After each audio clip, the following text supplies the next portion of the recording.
Assalamualaikum warahmatullahi wabarakatuh. Asyhadu an la ilaha illallah wa asyhadu anna Muhammadar Rasulullah. Rabbi sodri wa yassirli amri wahlul 'uqdatam min lisani yafqahu qawli. Amma ba'du. Anak-anakku yang dirahmati Allah Subhanahu wa taala, semoga kita selalu diberikan lindungan dan karunia-Nya. Amin ya rabbal alamin. Pada kesempatan hari ini kita akan membahas terkait dengan kesolehan sosial. Sebelumnya, mungkin di sini saya tidak akan ibaratnya bukan berarti menggurui ataupun berceramah, tetapi saya sendiri pun sebenarnya masih banyak harus belajar, dan di sini saya hanya akan men-sharekan saja apa yang memang saya pahami terkait dengan materi kesolehan sosial. Nah, dalam kesolehan sosial ini sebenarnya di situ ada kata kesolehan, di mana memang kesolehan di sini adalah suatu aturan atau memang norma yang memang harus kita laksanakan. Itu dalam pengertian secara umum.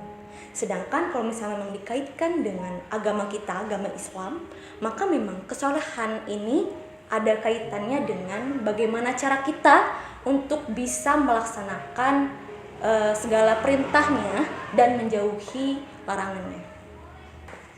Kesolehan di sini itu ada dua bagian.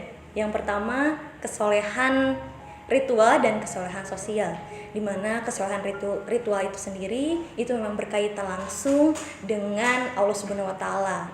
Tatkala kita misalkan melaksanakan kewajiban sholat 5 waktu, lalu melaksanakan puasa itu adalah yang dimaksud dengan kesalahan ritual atau individual.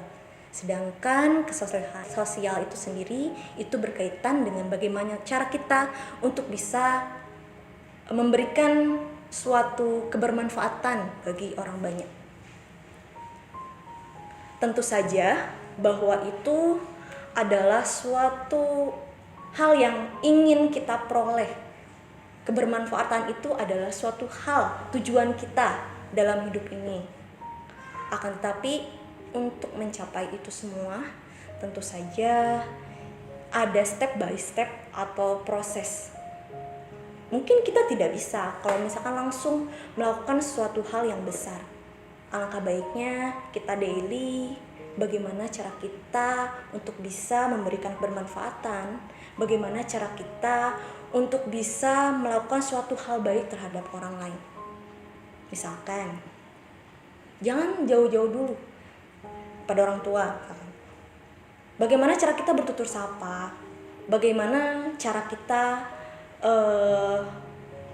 agar memiliki attitude yang baik, bagaimana cara kita bisa membantu. Jangan dulu yang jauh-jauh, orang-orang terdekat dulu. Insya Allah jika misalkan kita terus melakukan itu secara daily, maka akan terbentuk suatu keimanan di dalam diri kita dan akan menjadikan kita menjadi seseorang yang memiliki jiwa sosial dan kebermanfaatan untuk orang banyak. Adapun firman Allah surat Al-Hajj ayat 77, di mana wahai orang-orang yang beriman, rukuklah, sujudlah, dan sembahlah Tuhanmu, dan berbuatlah kebaikan agar kamu beruntung.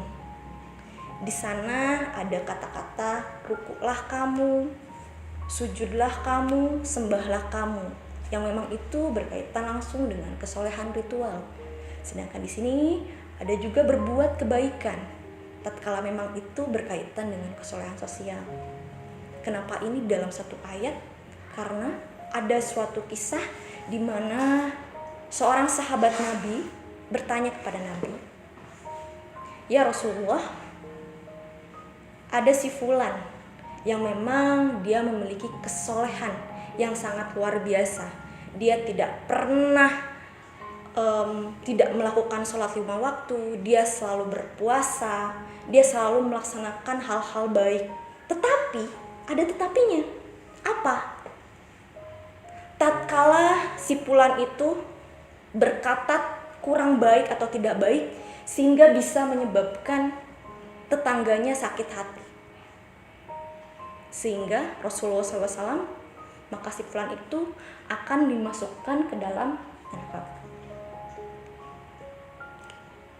Di sini kita mengajarkan bahwa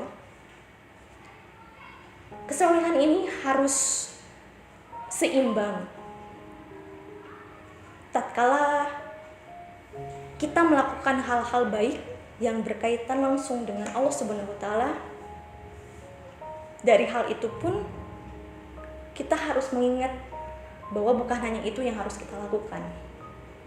Tetapi di samping itu, kita pun harus melakukan hal-hal baik yang berkaitan dengan sosial. Kita sebagai manusia,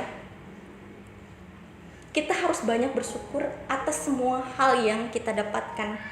Karena kita tidak akan pernah tahu di dunia sana, di luar sana, banyak orang-orang yang tidak bisa seperti kita, malah tidak diberikan kesempatan seperti yang Allah berikan terhadap kita. Banyak sekali yang harus kita syukuri, yang memang kenikmatan Allah Subhanahu wa taala terhadap kita itu sangat tak ternilai harganya, yang terkadang kita kufur nikmat. Kita harus bersyukur akan hal itu dengan cara apa? Dengan cara berbuat kebaikan terhadap sesama. Kita harus bisa memanusiakan manusia. Kita harus bisa berempati terhadap orang lain. tatkala orang lain merasakan hal itu, maka kita pun harus belajar, insya Allah harus bisa merasakan hal seperti itu. Tatkala kita akan melakukan suatu hal kepada orang lain, coba bagaimana orang lain memperlakukan kita seperti itu. Tatkala kita akan mencubit orang lain, cubitlah diri kita sendiri. Jika sakit, jangan dilakukan, karena orang lain pun akan merasakan hal yang sama. Maka dari itu, anak-anak semuanya, bukan hanya kesolehan ritual yang harus kalian perdalam, bukan hanya kesolehan ritual yang harus kalian tingkatkan, tetapi di balik itu semua ada kesolehan sosial yang harus mengimbanginya. Karena kita harus percaya, yakin di dalam hati kita, tatkala kita memberikan bantuan, tatkala kita memberikan sedekah kepada orang yang membutuhkan, baik itu materi ataupun non materi, itu harta. Kalau misalkan materi ya, ini harta hanyalah sebatas titipan saja. A akan memberikan kepada si C melalui perantara si B. Kita pada saat memberikan bantuan kepada orang lain, itu hanyalah sebuah titipan. Kita hanya seorang perantara kepada orang itu. Jadi ada rezeki orang itu di rezeki kita, seperti itu. Dan satu lagi, dunia ini hanya sementara. Dunia adalah tempat kita meninggal, bukanlah tempat kita tinggal. Ibaratnya kita sedang transit, kita sedang ada di terminal, yang tak mungkin terminal dijadikan sebagai tempat tinggal kita. Jadikanlah suatu amal ibadah, amal kebaikan, niatkan dalam hati kita semua karena Allah, lillahi ta'ala dalam diri kita. Karena investasi bukan hanya investasi dalam dunia saja, tetapi investasi yang paling berharga dan yang paling penting adalah investasi akhirat, yang akan menjadikan kita menjadi manusia yang seutuhnya.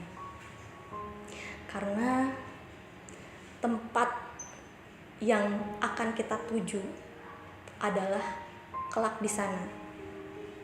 Ini adalah sebuah jembatan. Bagaimana cara kita untuk menjalaninya itu tergantung diri kita sendiri. Bagaimana cara kita beramal itu pun tergantung dengan hati kita. Tidak perlu besar-besar jika kita ingin beramal. Tak perlu melakukan suatu perbuatan yang terbilang luar biasa dan megah. Jika kita bisa dari sekarang dengan melakukan hal kecil, yang mungkin dengan hal kecil itu akan menjadikan diri kita menjadi orang yang bermanfaat dan masuk ke dalam surganya. Intinya, kesolehan ritual, kesolehan sosial harus seimbang. Tatkala kita akan memperlakukan orang lain, kita lihat bagaimana jika misalkan itu terjadi terhadap diri kita. Terima kasih. Maaf kalau ada salah-salah kata, karena kesalahan ada diri saya dan kelebihan hanyalah milik Allah Subhanahu wa taala. Wabillahi taufiq hidayah. Wassalamualaikum warahmatullahi wabarakatuh.